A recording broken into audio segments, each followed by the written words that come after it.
இந்த ஆறாத புண்ணு வரவங்களுக்கு வைத்திய முறைகள் இப்போ நிறைய வந்துருச்சுங்க.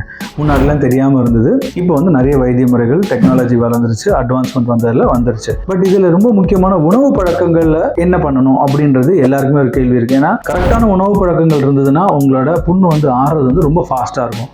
அப்போ இந்த பதிவில் வந்து என்னென்ன ஃப்ரூட்ஸ் சாப்பிட்டா சீக்கிரம் வந்து புண்ணாகும். அதில் முக்கியமான ஃப்ரூட் பார்த்திங்கன்னா லெமனுங்க. அதாவது சிட்ரிக் பேஸ், லெமன், சாத்துக்குடி, இது எல்லாமே வந்து ரொம்ப எஃபிஷியண்ட்டாக இருக்கும்.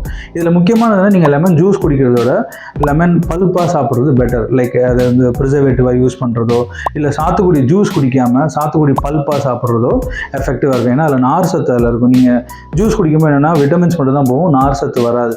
ஸோ அதனால் எப்போவுமே பல்ப்பாக சாப்பிடுங்க. அதே மாதிரி பப்பாயா, இதெல்லாம் ரொம்ப சூப்பர் ஃப்ரூட் ஃபார் ஊண்டுங்க. அதே மாதிரி கிவி ஃப்ரூட் வந்து புண்ணு ஆறாமல் இருக்கிற சிச்சுவேஷன்ஸில் கிவி ஃப்ரூட் பிளேஸ் எ வைட்டல் ரோல். அதே மாதிரி வாட்டர்மெலன், இதெல்லாம் வந்து ரொம்ப காமன் ஃப்ரூட்டு, எல்லாருக்கும் அவைலபிளாக கிடைக்கக்கூடிய ஒரு ஃப்ரூட்டு.